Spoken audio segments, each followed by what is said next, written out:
being in a conscious place and evolving from that consciousness, can we say what we need to say or what we're feeling in a way that isn't, it's literally the ripple effect. How are you choosing to say something? How are you choosing to relay something to a group or even to one human being?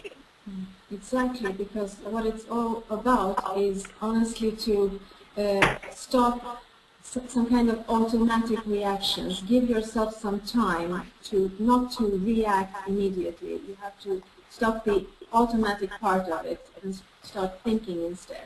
So I think it's very important what you said there. Now, what this also has to do with is initiation. Now, what we're dealing with is Plato's method of initiation through the Symposium, an initiation about love, and that was the form that was appropriate to that age, and it got to a certain point.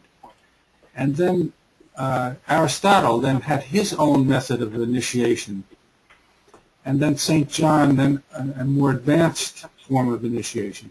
Now what we're doing with our group and these seminars is to develop a new form of initiation that's along the lines that both Carly and Gordana mentioned.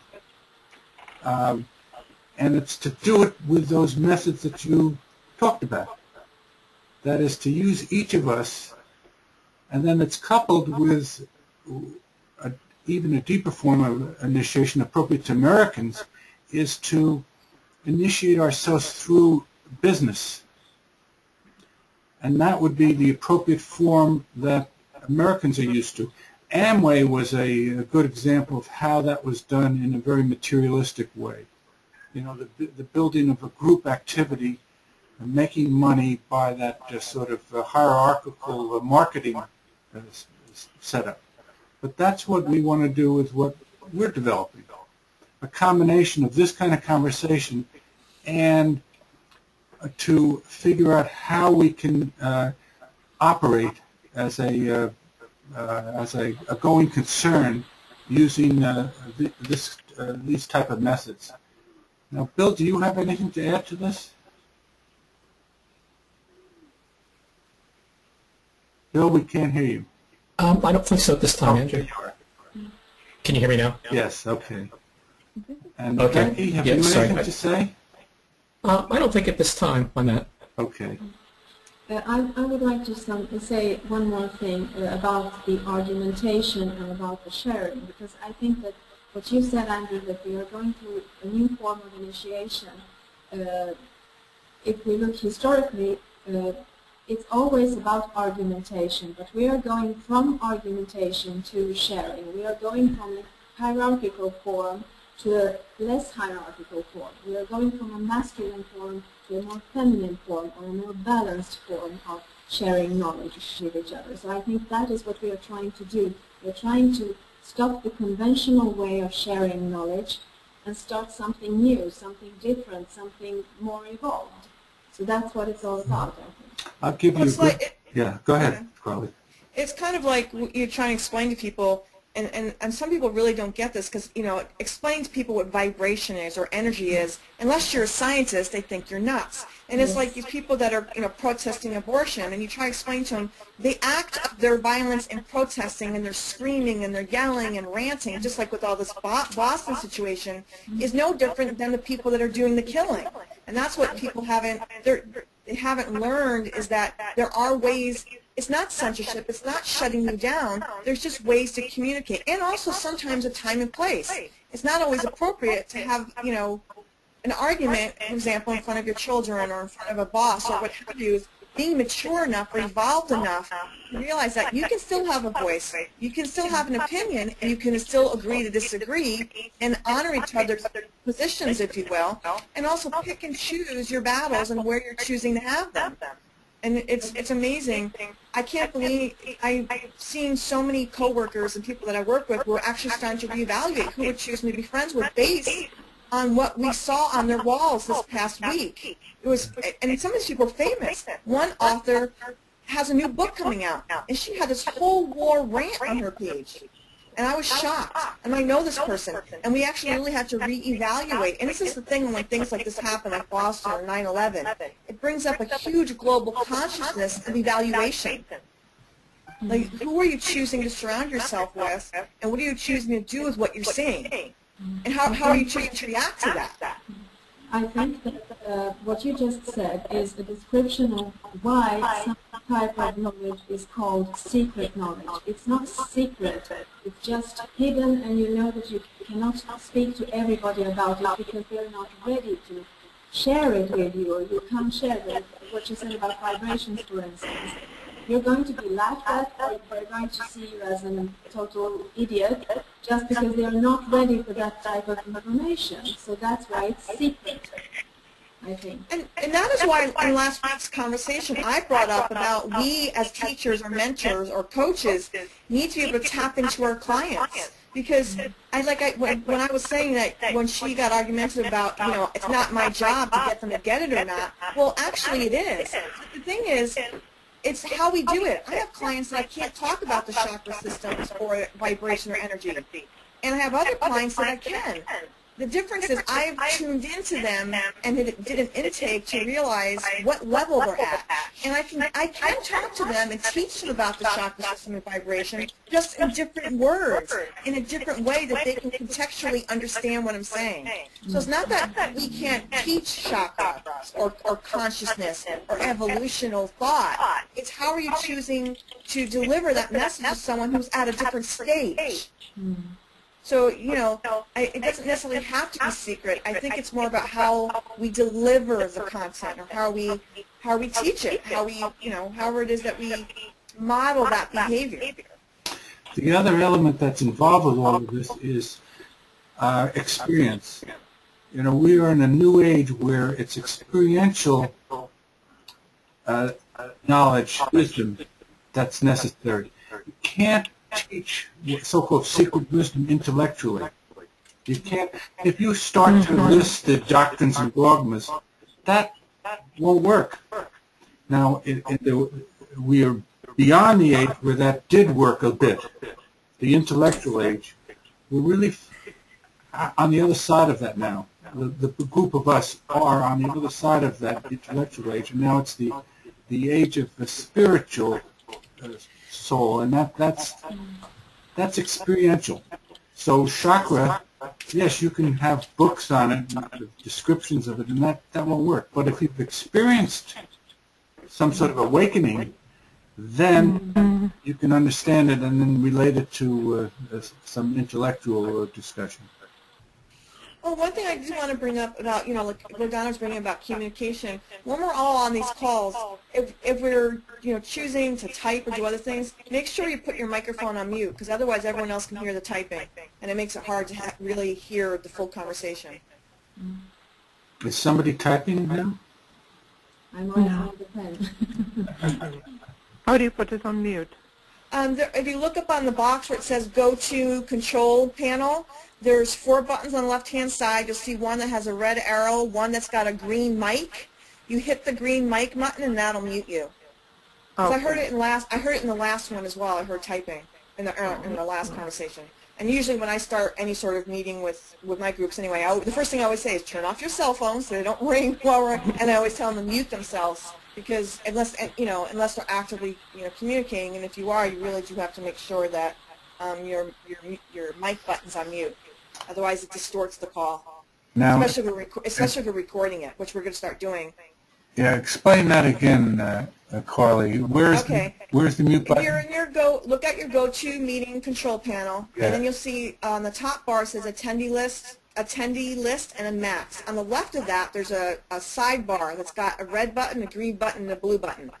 Actually, 2 green buttons.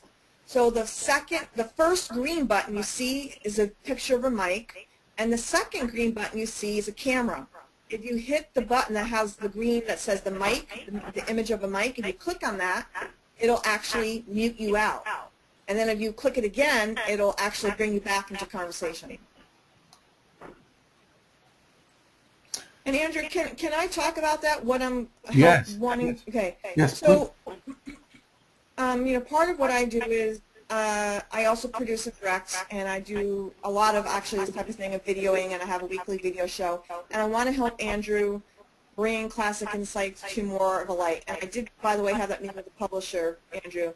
And exactly what I was telling you. We can't really do anything publishing-wise until there's more of this out there. In other words, we need to start recording these, not just our audio, but our visual, so that more people can understand what Andrew's doing, what Classic Insights is, so we can bring more people into this conversation, if you will.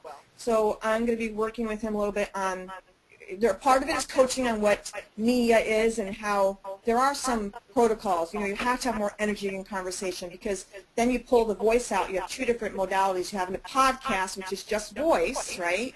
And then you have the video, which we're doing, and people can see the emotion from the face, they're feeling the affect of the conversation. And so in order for me to help him go to publishing and really moving Classic Insights to where he would like it to go, or his vision for where it would like to go, it would require us actually videoing these and recording them, and, you know, probably bringing it to a different platform, because GoToMeeting doesn't allow you to video record. It allows you only to voice record. Right. Which I can use the voice. And again, if we're using just the voice piece, like in my shows we do video and audio, we need to pull the audio out, which means when we're talking we have to have energy, because people are just hearing the voice. Excuse me. It says this session is being recorded. Is that something we can go back to on our own computers? I can send this to you, yes. Oh, okay, because I wanted to listen to last week's and I couldn't find it in my computer, so. Okay. No, just ask me and I'll send it to you, Becky. Okay. Yeah, and that's what we're going to start working on, is that as he records them weekly, is making sure that everybody that's in the group gets the conversation. What you can create is, like, I have feed lists. So I have a podcast channel, and I upload them to my podcast channel, and everyone goes to that. They can then go to the podcast channel and actually listen to them as many times as they want, or any other one, you know, past, future, or whatever. I want to bring something else up here, Carly, with what you're saying. One of the tasks that we have to really bring this thing to more people is this combination of technology and spirituality, which is very, very difficult to manage. Now, I see even doing it through this method, which we've been doing now for 6 months only, most of the people have had trouble with the technological aspects of this, even to set this kind of thing up. So that's part Well, it depends what platform you're on, though. GoToMeeting is very challenging. Their system is very glitchy, and people do have a lot of problems getting onto GoToMeeting. That's one thing about being educated in what platforms are less glitchy than other platforms. And GoToMeeting is very glitchy. It has been forever. Oh, good. And so That's why I don't use GoToMeeting. I just had too many problems with GoToMeeting. There are What do other you platforms. suggest? What do I you actually, suggest? well, Sorry. believe it or not, Wichita, which I already sent to Andrew, is one platform that's really, really good. Now, and all of them have a free and a non-free, and once you get into recording and all that, they charge, I don't know, some of them are like $39 a month. And then, you know, actually, believe it or not, Google Hangout is actually very good. And now Google Hangout, you can only have up to 10 people, and that's no different than GoToMeeting. And GoToMeeting, you can have only so many. And most of the platforms have a limit, unless you're willing to pay, you know, $90 a month for classroom settings of like 25. But at that point, if you're having 25 people coming in and paying, it's worth doing the $99. So it just depends on, you know, what your goal is, what you're attempting to achieve. We use Wichita for one of our classes, and then we use Google Hangout a lot for other different things. one of the things that I've discovered, Carly, is that this will not work with too many people. Right, exactly. Because then you can't share enough. Right. This is pretty much the limit of what works. Now, Bill, are you knowledgeable about these things or not? I've been used GoTo, and I've used Google Hangout. GoTo has worked better for me than Google Hangout. I'm not familiar with the other system that Carly talked about. Let me see if I can find the link real quick. Now, one of the things that this all makes possible, all of these different methods, is something so beyond what Plato was able to do. I mean, that symposium is a really brilliant presentation of the different levels of love. But look at the population of Athens at that time. And look at how things have changed so dramatically, but we still have love that is evolving. Now, one of the things that was fantastic for me to learn was the evolution of love itself. I mean, it's amazing how human beings have had to learn from scratch what love is about, how to use it.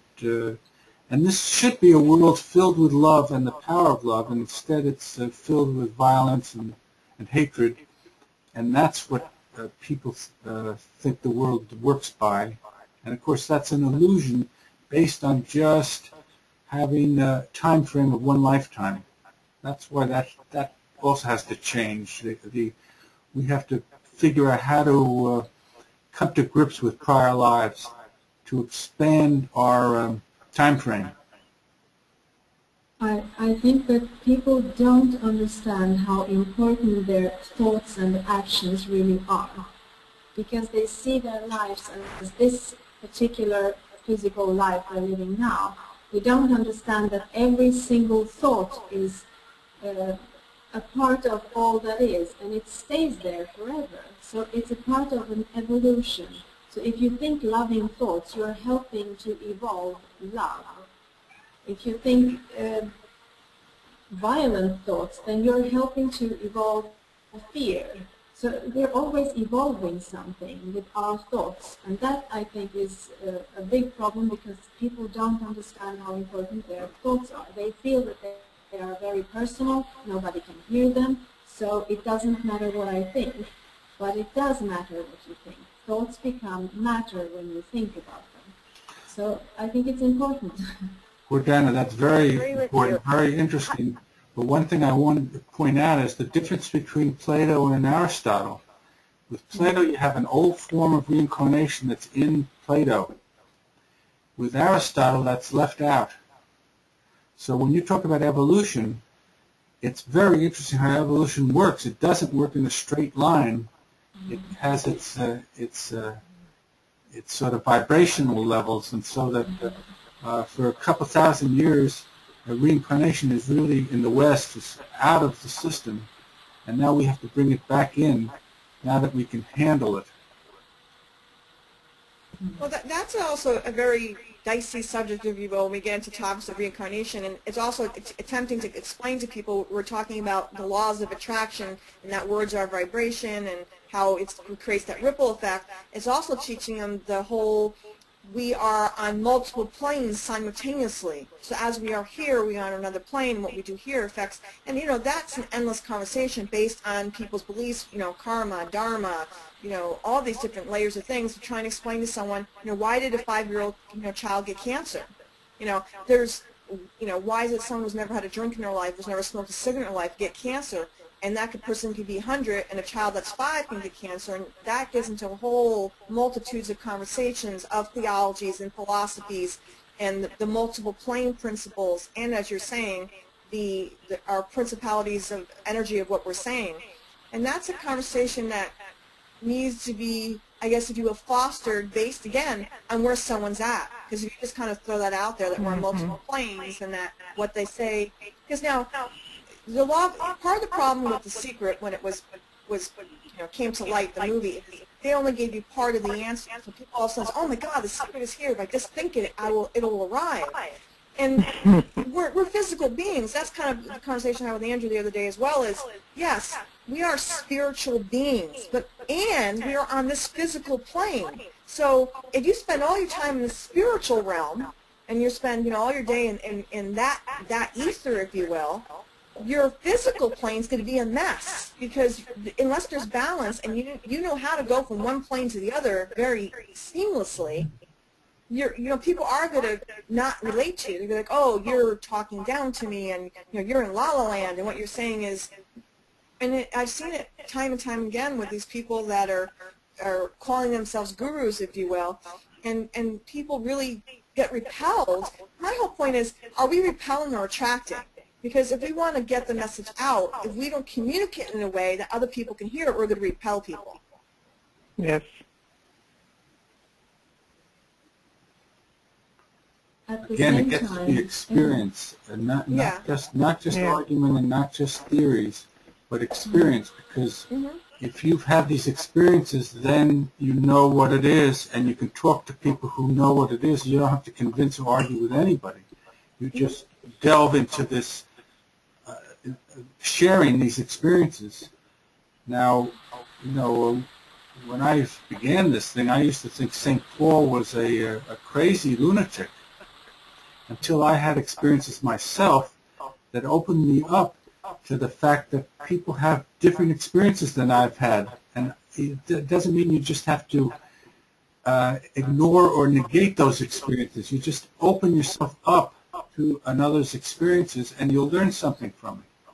It has nothing to do with arguing or disagreeing. It's really sharing experiences. And all of these issues that we're talking about, Carly, that has to do with just what I'm saying. So everybody No, has their exactly. own experiences. Yeah, no, I agree with that completely. My whole point is, from my perspective, the way I teach is, my goal is I want to be able to reach many people. And even if they're at one place and they won't necessarily understand reincarnation, I can introduce it in a way that they can hear it. That's all I'm saying by repelling or attracting, is in our communication and how we're communicating, whether it be reincarnation, multiple planes, the chakra systems, or what have you, is how do we find a way that if we're talking to Joanne, she can hear it, and if I'm talking to Ordana, she can hear it. And I may not be able to say the exact same thing to both of them in the same way, for them to actually get the actual essence of what I'm talking about. Well, I've gone a little further with what you're saying, Carly, that if you haven't had the experience, it's very hard to connect with people.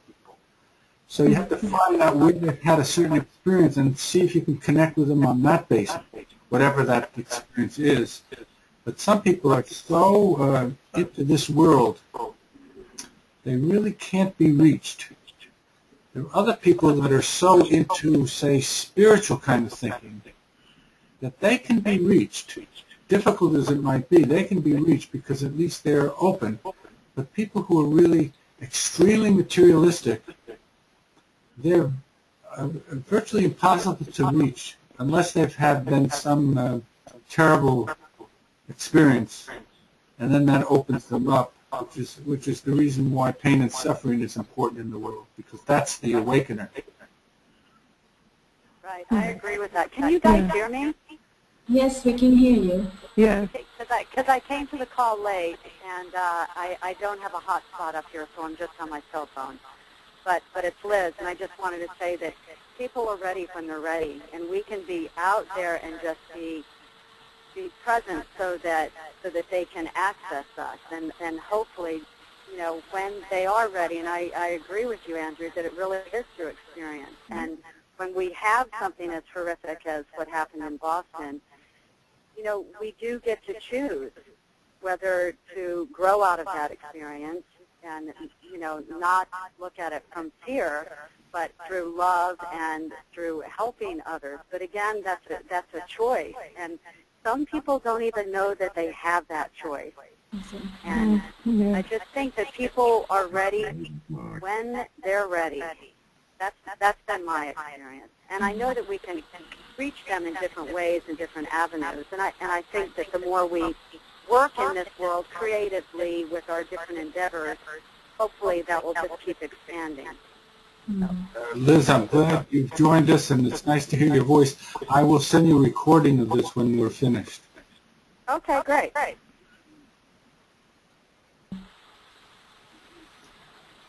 Shall we? Yeah, go ahead. Yes, I was just thinking about this talking the way so that everyone can understand you. Sometimes I feel that I cannot do that. I have to be myself all the time, and I cannot change my way of talking, because the way I talk, I attract people to me that relate to it in some way. So in a way, we are always choosing who we are talking to by the way we are talking and by the way we are. So you can't change yourself all the time just to get people to understand what you're saying, because not everyone will understand it. If, as Andrew says, they haven't had enough experience with it, they won't understand you. It doesn't matter how you speak to them. They will not understand you if they don't have the experience to back it up. Mm-hmm. Right. Well, and I agree with that. I just think that also the way we communicate sometimes, it's not how you're hearing someone speak and all of a sudden you have that little golden nugget or that aha moment. And I'm coming from a speaker platform too, so I'm talking about, because I deal with a lot of speakers and all that. And we have to we will have to take one, if we go to Washington, for example, we're not going to be able to talk to that group of people the same way as if we're now delivering the same content to our inspirational people. So I agree with you that you have to be yourself, and I also come to understand through all the speaking and different types of things that we do, that when I go to one group of people, I have to tune into that audience and go, okay, what type of audience do I have here? And I'm not going to be able to deliver the exact same content in that forum. I'm going to have to modulate a little bit to that group of people's energy. So yes, you can be yourself, and I think yes, people will get the nugget when they're ready to get the nugget. However, I still have to be flexible enough that wherever I go to teach or speak, I have to be flexible and open enough to deliver the content in a way that that group of people can get when I'm teaching. Otherwise, I might as well not teach. I mean, and that's the one-on-one coaching is a little bit different because we choose our clients, and they choose us. They choose us by our vibration or by whatever they're seeing on their social media or whatever they've seen us, on YouTube or what have you. And if you're in a larger platform or you have courses and you're teaching, you're teaching courses, you do have to a little bit be flexible and open enough to deliver to whatever that particular audience is. That's all I'm saying. And for me, because my background, that's real important, Carly. Even as a coach, we use their words. We go with where they're at and meet them there. So yeah, absolutely, that's true. On a one-to-one basis or a group, but yeah, you have to kind of match or be over there where they are to an extent. Yeah. Now, that's all I was saying, Gordana. I wasn't saying, change who we are. I'm just saying, my background is psychology, theology, and neuro-linguistic programming. So, I'm used to having to tune in. Are my audience more audio? Are they more visual? Are they more kinesthetic? Are they more audio-digital? And because of that training, and because I deal with a lot of groups, I've had to learn that I can't always be one fixed point of view or one, teaching from one modality. I have to think on, a larger, and I'm still me. I mean, it still is the essence of me because that is who I am. I'm all about multisensory. It's just tuning into, Gordana, or I'm tuning into Bill, or I'm tuning into all of us and getting this group is more spiritual. And we are more spiritual, so we can have those deeper conversations with them, because we all have had experiences, and we all know that. What I've noticed for myself for the last 6 months is that I've been able to reach people from all over the world who are connected before we were born. And I'm seeing this very, very clearly in how people are relating to these kind of conversations.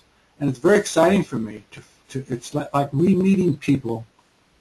Now, some people like Joe, there's been a longer-term relationship of this nature.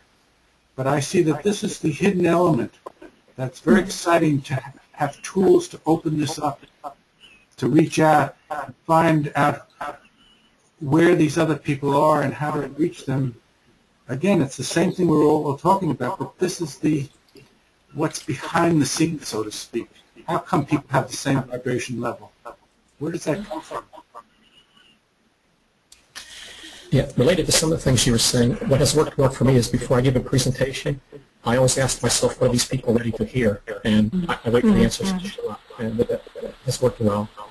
And the people I'm really supposed to talk to and go deeper, I just know it when I see them. And I leave enough signals and words in my work in writing that seems to trigger people. See, I'm not very conscious on that level, Bill.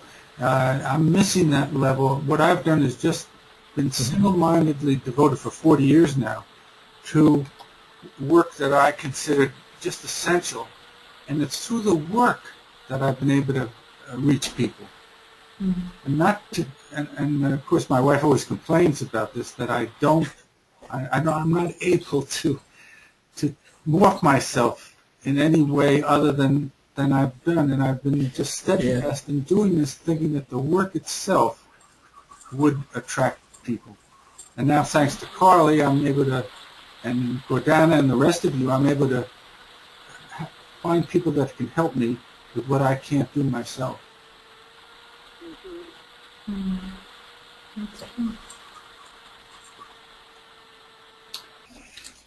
Shall we talk a little bit about now Plato and Aristotle? Because they were faced with the same things that we're faced with, just in different time, different place, and different methods, and different consciousness. But look at the Plato Symposium. Did you all appreciate that and enjoy that? Can I have some comments about how you relate to that?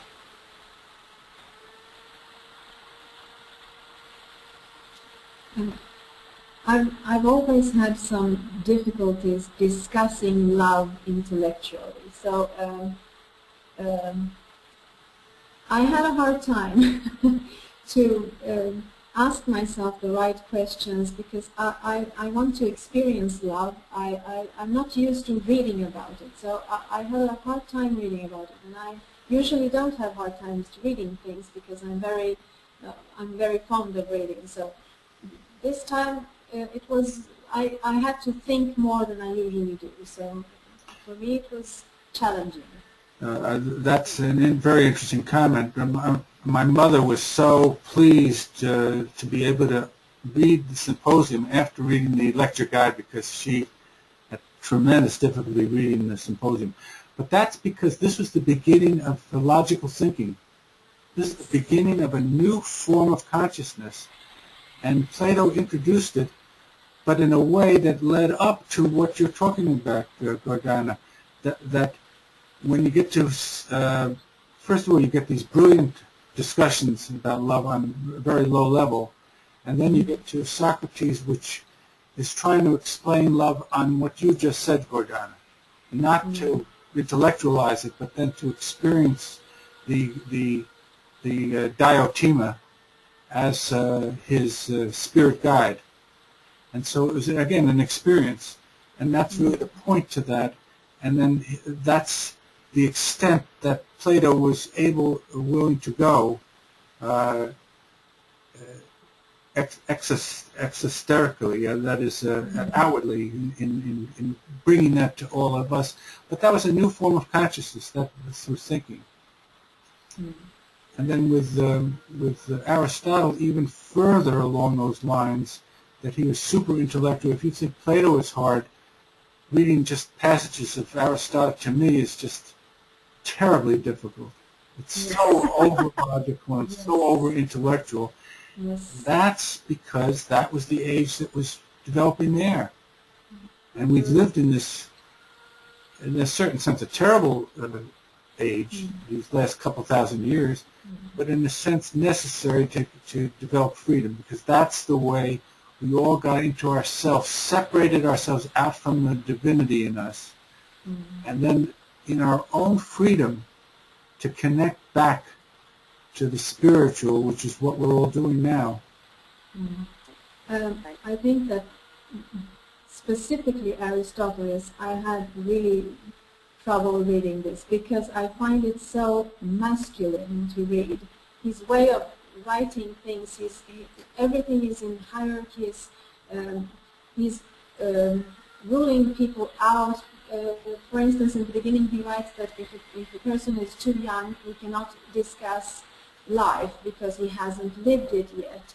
That, to me, is very limiting, and he's repelling people from him by the way he's writing. And I feel that sometimes our society is ruled by the same thinking as he is implementing, talking about love. So it's very, very, very challenging for me to digest this, but I'm doing it. I'm trying to digest it. That gives you an idea of the evolution and how that was evolving from Plato, which could not be understood really, and this has been a very Aristotelian society we live in, with all of those qualities that you're mentioning, Gordana. And now it's a question of merging that kind of consciousness, which is really this worldly consciousness, with a sort of revised or a updated Plato, which is really a spiritual consciousness, but not by going back to the Garden of Eden, but by going forward to a new form of consciousness which combines these other forms. Exactly. And of course you do that with St. John, but in a way that was lost also to society. I mean, St. John, that gospel, is so misunderstood and so not appreciated. It's appreciated in this intellectual way of doctrine and dogma, when St. John has a real elevated sense of experience. And if you read it in that way or reread it in that way, you'll see that that's filled with this new type of consciousness, which is experiential. And to experience love now, for me, Christianity was the religion of hatred and violence because of the history of Christianity. And now rereading St. John with the kind of perception we're talking about, you see that this is not at all what Christianity is really about. Christianity is really, it really is a super religion above any sort of religion, any sort of doctrine or dogma. It's really to experience the indwelling logos.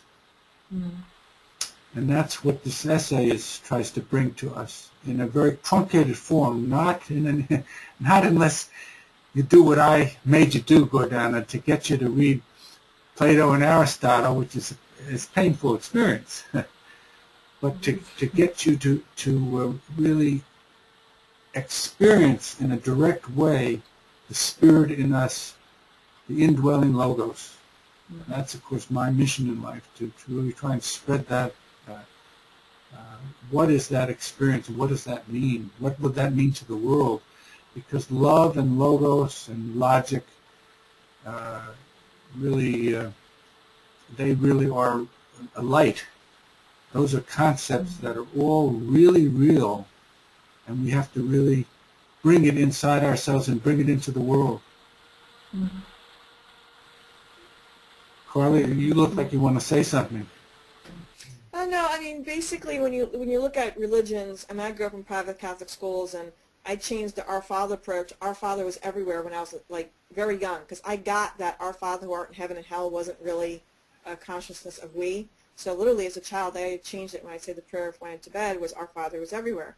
And I think all religion, if you look at, and obviously growing up in a Catholic school, we actually had to study a lot of theology, world religion, and I'm an interfaith ordained minister, so I had to even study more world religion. And if you look at all religions anywhere, the basic premise is love. It's this, we as human beings have distorted, a lot of us have distorted what religion is, and we've taken, like some of these people that, are what we call it, human bombs. I'm doing this in the name of Allah or whatever. I mean, if everyone really looked at the premise of any religion, any premise of any religion is love. And then it gets into evolving into people taking the word and twisting it, if you will, to I'm doing this in the name of whatever. And that goes into why, like I said, conversation like this is so important when people are visually seeing and visually and audioly hearing. Because as we all know, if like, for example, Joni has typed these beautiful things in the chat boxes, words do not teach. Now, we could all read that same paragraph, and at the end of the day, we're all going to get something different out of it. So it's the same thing when someone's reading the Bible or the Torah or, the Tower or whatever. It's literally how do each of us interpret what it is that we're reading. And I think that's why a lot of religion, in a lot of ways, has gotten distorted, is because of that. And also because obviously, to some degree, it's also who's teaching them the religion and whatever their personal history is. So I always find it fascinating when you get involved in religion and the conversation of religion, and whether it be the Old Testament, the New Testament, or the Kabbalah, or the Tree of Life, where it can go into almost occult energy, and where it can still stay in the space of actual love and teaching whatever those the base principles are from that.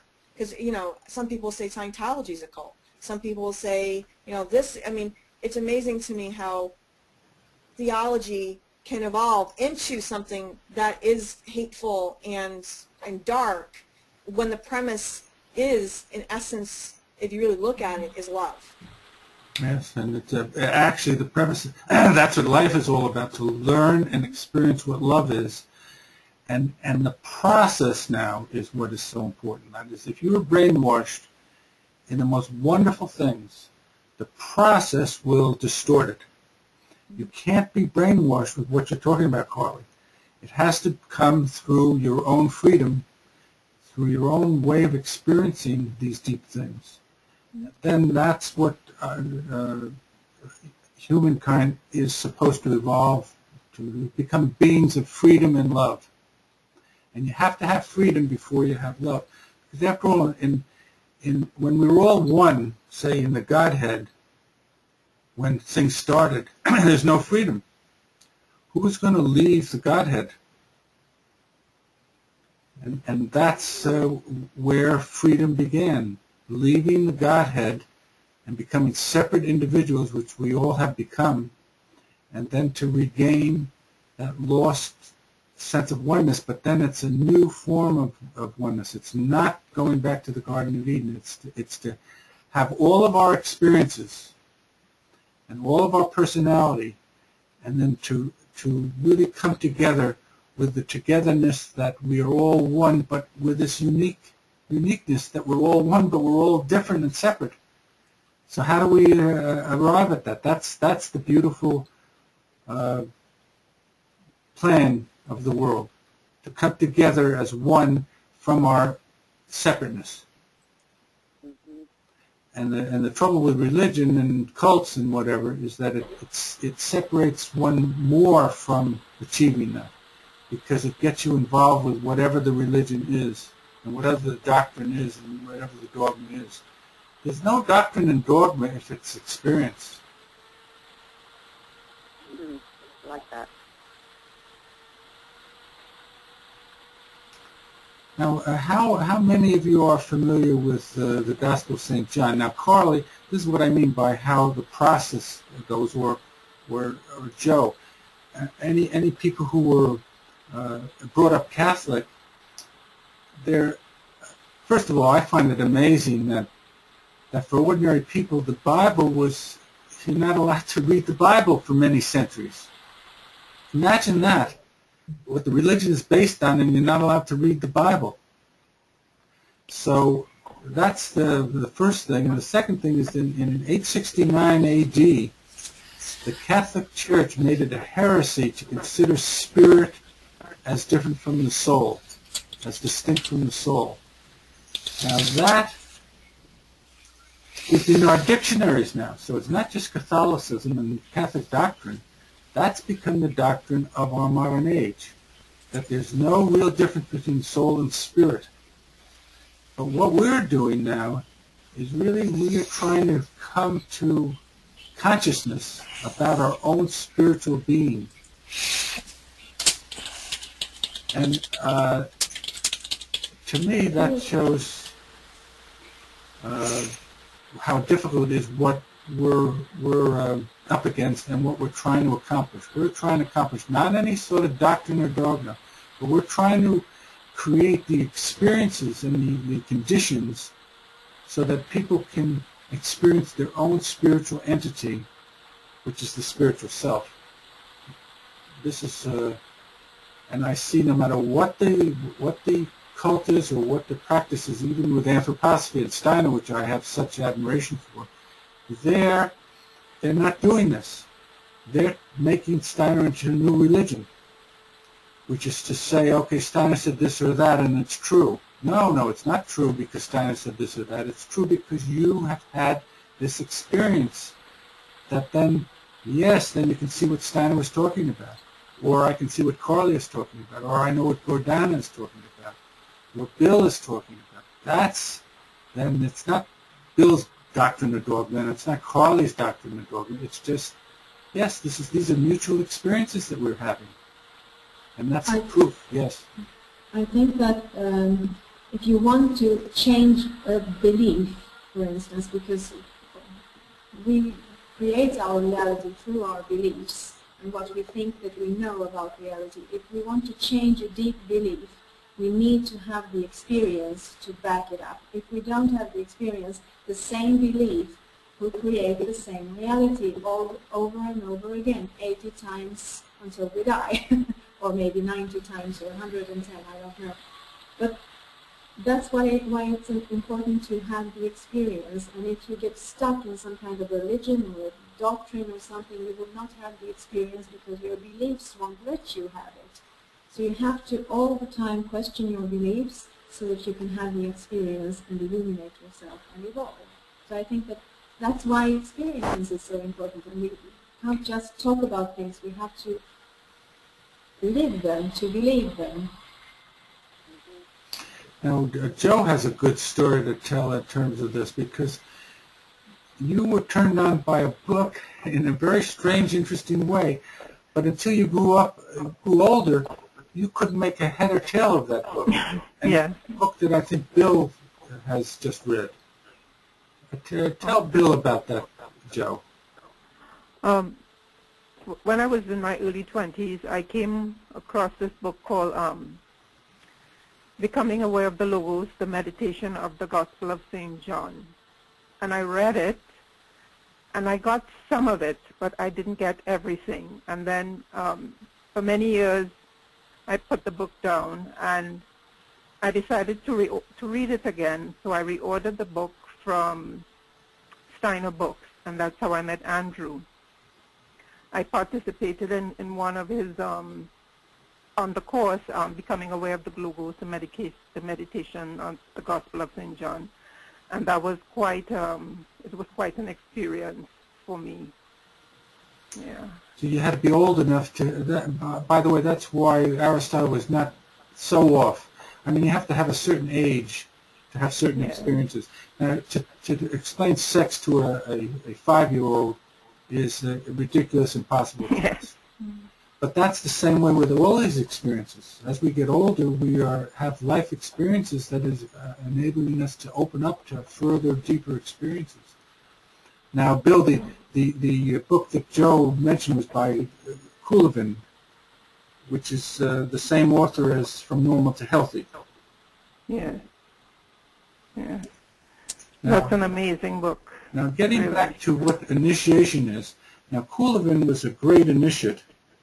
He died about 5-6 years ago. And you can tell he was a great initiate by these books. These show experiences that, if you get deeper and deeper to him, you see they're far beyond regular experiences. But that's how you can tell an initiate. Now, do you all know what an initiate really is, and to be initiated really is? You know, everything in this world has been created by an initiate. Now, the alphabet, that was an initiate had to do that. Our civilization started by an initiate. Every one of the things that we see in this world were started by initiates. Now, even somebody like Steve Jobs with Apple, now he was an initiate in a former life, but lost it. That is, he wasn't quite aware of it. But in what he did, his creative ability proves beyond doubt that this was an initiate in former life. Now, I think all of us were initiated more or less in former lives. And that's why we know so much, and that's why we can do so much. That's why we're the people we are at. That's why we can stand this conversation. You know, what Carly mentioned, that this is a spiritual group. It is, but it's also a spiritual group at a high level where if you were not at this level, you couldn't stand this kind of conversation. You really couldn't stand this kind of conversation. But that's what we're learning about, and that's what this lecture guide is about, going from one initiate to another, Plato, then Aristotle, and then St. John. By the way, do you know that St. John was Lazarus? And that was the initiation that Christ gave to Lazarus. And if you read your Bible again carefully, you'll see that there's no mention of Lazarus after that initiation. and then he becomes St. John. Now, when you know something like that, that gives a different taste to what initiation is. And it shows you how important it is, and it also shows you what our task is, to help each other initiate ourselves. Because this is a new form of initiation. There's not going to be somebody who is going to initiate you. You have to initiate yourself, so to speak, with this kind of conversation, this kind of work that we're all doing. I think that to define initiation is, for me, is when you have a moment, an aha moment, where you feel that, oh, that's the way it is. It's kind of remembering something you already knew from before, and it's retrieving a memory, and then you get it in chunks, in small aha moments, and that's an initiation. Every little aha moment is an initiation for me. Now, Gordana, what you mentioned, that's Plato. Uh-huh. That's one of his main messages. Exactly what you're describing. And that's what we have to open up to ourselves, that this is the process that now we can all attain to. This opening up of that, and it's not a regular memory, it's an aha moment that is different than a regular memory. A memory is just the brain. And we're not talking about the brain, we're talking about the spirit behind the brain.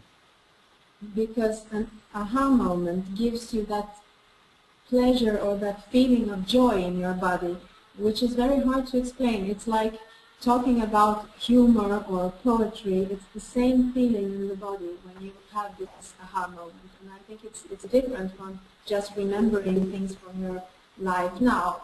It's another kind of remembering, I think. And you see, it's not intellectual. It's beyond intellectualism. It's really what I call also it's related to imagination, inspiration, and intuition. These are all higher levels of thinking that are really far removed from the ordinary level, which is not thinking. It's like a parrot doesn't think, a computer doesn't think, a tape recorder doesn't think. But this world is run by people who think in that quick, clever manner, and it's really not what we're talking about. Yeah, it is like a breakthrough, but not on an intellectual level. Yes. Yeah, aha moment is a great way to describe it. Yes. Well, The world looks a lot different. Yes. Well, this is again, Instantly. Yes. yes, and you can't define it or describe it. That's precisely it. But you can share the experience, so we all know what Gordana means. And adding to that, go ahead, Gordana. I was just saying, it's like shifting a perspective a little bit and staying in it. So you have a different perspective, same reality, but a different perspective on it, I think. So the aha moments is the actual experience that you're going through in that moment. And the beauty of that, though, as we all are coaches and mentors, we can actually create experience for our students and people to get that aha moment. So it's a both and. I really find that a lot of the aha moments is the actual aha moment is the actual experience someone is experiencing. And as a teacher, I have found, and because we all know that when we've had our aha moments, that we can actually create the experience for people to have those aha moments in the way we communicate. So I find it really, for me anyways, I always find it very beautiful and challenging, and sometimes to actually find ways to allow people to have those aha moments. So I love being on both sides of that. I love being in my own aha moments from experiencing this conversation and having my awareness or aha moment. And I love being on the other side of being able to help foster others to have the aha moment. Okay, now the whole course was created to accomplish that. But you see, at first it was done just through reading and writing, and that was not powerful enough. So what's happened in the last 6 months, because of being able to see and speak to people as a group, we multiply that aha moment experience. That is the opportunity for that greatly. And it's many, many times what you can get just by reading those lecture guides and reading the book. As as good as they are. And by the way, it was reduced to only about 7 aha moments in all these different courses, whether it's economics, Rembrandt, Shakespeare. It's really reduced to 7 basic aha moments to try and give that to people from different directions. That was the basis for helping to create the course, but now it's multiplied out by this kind of beautiful conversation we're all having, and this is what I want to do much more of. So we'll continue this next week, same time, same station. Thank you all very much. Thank you. Thank you, guys. Have a great day. Bye. Thanks, everyone. Bye. Nice to see you all. Bye. Good to see you. Bye.